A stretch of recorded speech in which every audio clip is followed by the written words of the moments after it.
오늘의 10분 말씀. 민수기 19장 11절로 22절입니다.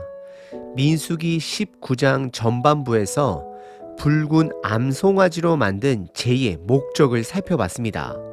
그것은 부정한 자들이 정결하게 될 수 있도록 백성들의 정결 예식을 위해 만들어진 제가 됩니다.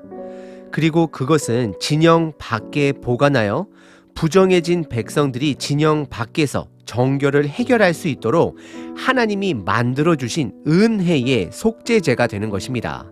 특별히 그 제를 만들기 위해 붉은 암송아지의 피까지도 다 태워드린다라는 것은 죄를 깨끗하게 하는 요소까지 태워 그 죄 자체에 정결하게 하는 역할을 부여하게 되는 것입니다. 여기서 중요한 것은 그 붉은 송아지의 제 자체가 부정함을 깨끗하게 하는 능력이 있는 것이 아닙니다. 그 능력은 하나님 말씀에 순종하는 그 자체가 능력인 것입니다. 하나님이 말씀하신 제사 절차에 따라 순종할 때에 그 정결의 능력이 드러나는 것입니다. 그리고 오늘 본문은 구체적인 그 제의 목적을 명확하게 설명하고 있습니다. 그것은 일반 백성들이 시체를 만진 경우에 진영 밖에서 정결하게 하고 다시 진영 안으로 돌아오기 위한 하나님이 마련해 주신 속죄 제사법이 되는 것입니다. 오늘 본문을 통해 하나님이 우리들의 죄를 해결하기 위해 마련해 주신 그 길은 예수님 한 길밖에 없음을 다시 기억하는 시간 되시길 바랍니다. 오늘 본문은 한 가지 주제입니다. 하지만 두 부분으로 나눌 수 있습니다. 첫 번째는 시체를 만진 자의 정결법입니다. 그리고 두 번째는 시체를 만진 자의 부정함은 전염성이 있음을 강조하고 있습니다. 첫 번째 부분은 11절서부터 13절까지 시체를 만진 자의 정결법입니다. 11절의 시작이 시체를 만진 자는 7일 동안 부정의 짐을 말하고 있습니다. 살다 보면 부득이하게 시체를 가까이 하거나 만지게 되는 경우가 있습니다. 가족 중에 누군가 돌아가시거나 장례를 치르는 절차 과정 가운데서 누군가는 시신의 손을 대야 하고 처리를 해야 합니다. 그런 자들은 7일 동안 부정해지며 정결 예식에 따라 순종해야 합니다. 12절에 그 정결 예법을 설명합니다. 그것은 7일이라는 부정해지는 기간 동안 세 번째 날과 일곱 번째 날 붉은 암송아지로 만든 재와 흐르는 물에 그것을 섞어 몸에 뿌려 정결하게 될 것을 말씀하고 계십니다. 그리고 13절에 이 정결법을 따르지 않는 자들을 향한 경고가 등장합니다. 그것은 누구든지 죽은 사람의 시체를 만지고도 자신을 정결하게 하지 않는 자는 하나님의 성막을 더럽게 하는 자요 이스라엘에서 끊어질 것을 경고하고 계십니다. 13절입니다. 누구든지 죽은 사람의 시체를 만지고 자신을 정결하게 하지 아니하는 자는 여호와의 성막을 더럽힘이라. 그가 이스라엘에서 끊어질 것은 정결하게 하는 물을 그에게 뿌리지 아니하므로 깨끗하게 되지 못하고 그 부정함이 그대로 있음이니라 라고 기록하고 있습니다. 오늘 본문의 첫 번째 부분은 매우 명확하게 세 가지로 제의 정결 예식 순서를 설명하고 있습니다. 첫 번째는 사람의 시체를 만진 자는 반드시 7일 동안 부정의 짐을, 즉 격리를 해야 됨을 말하고 있습니다.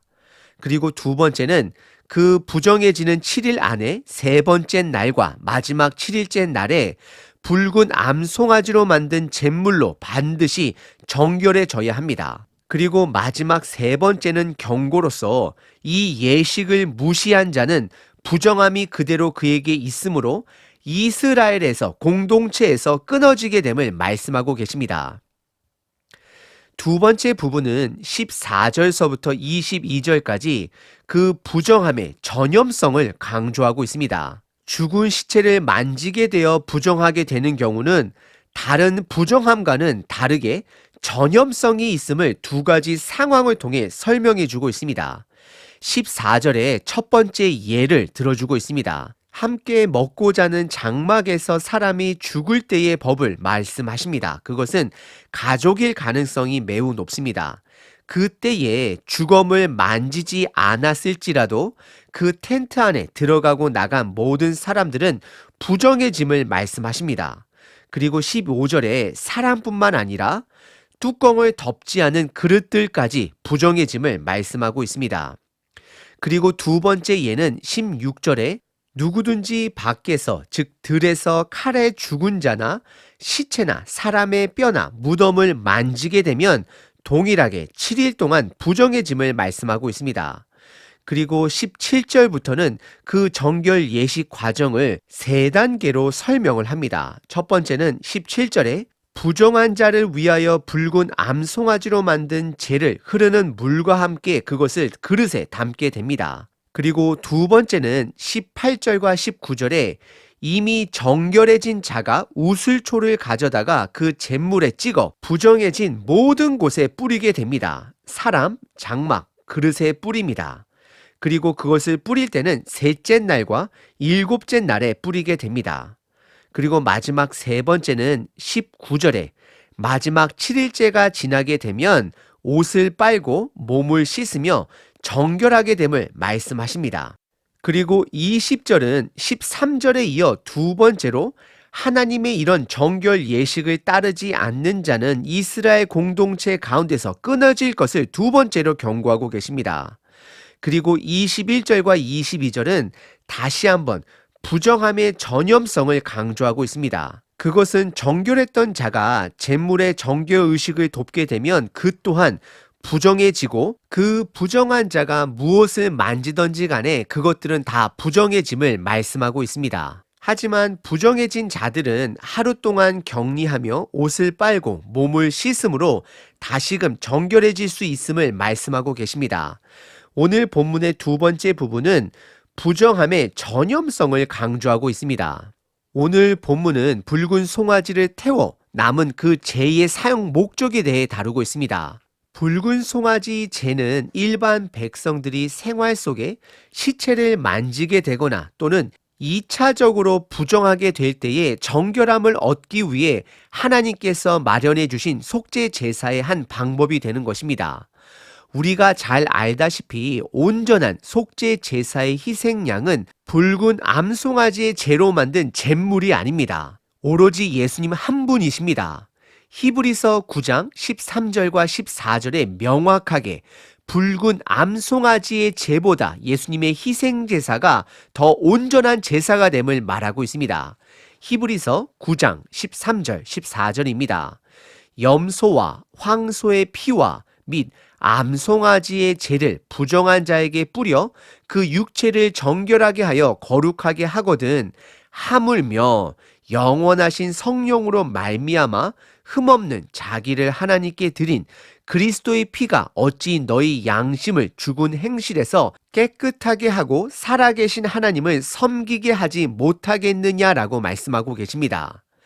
중요한 것은 매일 예수님 안에 거해야 한다라는 것입니다. 구약에서는 7일 동안 격리하는 동안 중간날, 3일째 날과 마지막 7째 날에 붉은 송아지의 제물로 정결예식을 가졌다라면 저와 여러분들은 살아있는 말씀이 내 삶 안에 거할 수 있도록 날마다 내 삶을, 내 자신을 말씀에 푹 담궈야 합니다. 그래서 내 삶이 말씀에 담궈질 때에 나의 길이 인도받는 것이고 말씀이 진리가 되어 변해가는 세상 속에서도 기준을 찾게 될 것이고 말씀이 생명이 되어 날마다 말씀의 능력으로 살아가게 되는 것입니다. 그리고 오늘 본문의 두 번째 부분은 주검을 만지게 될 때 발생되는 그 부정함은 전염성이 있음을 강조했습니다. 우리들은 팬데믹을 경험하며 전염성이 얼마나 심각한 것인지를 다 깨달았습니다. 하지만 그 죽음의 전염성까지 없애버린 복음의 백신의 능력이 바로 예수님의 십자가 죽음 사건인 것입니다. 복음의 소식이 되는 것입니다. 더 나아가 복음의 소식은 죽음이 아닌 반대인 생명이 전파가 됩니다. 오늘 하루도 능력의 말씀에 내 삶을 푹 담그심으로 살아있는 생명의 능력이 주변 사람들에게 흘러 넘치는 저와 여러분 되시길 바랍니다. 하나님, 오늘 하루도 능력의 말씀에 내 삶 전체를 맡깁니다. 말씀대로 살고 말씀대로 생명을 얻는 하루 되게 하여 주시옵소서. 아멘.